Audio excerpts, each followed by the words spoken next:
2025-এ এসে এখনও অনেকেই জানে না কিভাবে মোবাইল বা অনলাইনের মাধ্যমে রেজাল্ট দেখতে হয়। তো চলুন দেরি না করে শুরু করি।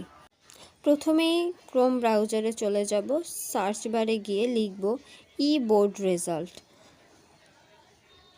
লিখলাম ই-বোর্ড রেজাল্ট, দেন প্রথমেই যে ওয়েবসাইটে চলে আসবে সেটাতে চলে যাব। এরপরে আমরা নেম অফ এক্সামিনেশন মানে এসএসসি রেজাল্ট যেহেতু দেখব, এসএসসি সিলেক্ট করব 2025 এবং যে বোর্ড থেকে পরীক্ষা দিচ্ছেন সেটা সিলেক্ট করে দিব। দেন টাইপ অফ রেজাল্টে গিয়ে ইন্ডিভিজুয়াল বা ডিটেলস রেজাল্ট সিলেক্ট করে দেন আপনাদের যার রোল অ্যান্ড রেজিস্ট্রেশন নাম্বার দিয়ে দিবেন। রোল রেজিস্ট্রেশন দেওয়া হয়ে গেলে নিচে একটা সিকিউরিটি কি আসবে, ওইটা সুন্দর করে লিখে দিবেন। দেন ভিউ রেজাল্টে ক্লিক করলেই রেজাল্ট চলে আসবে আশা করি।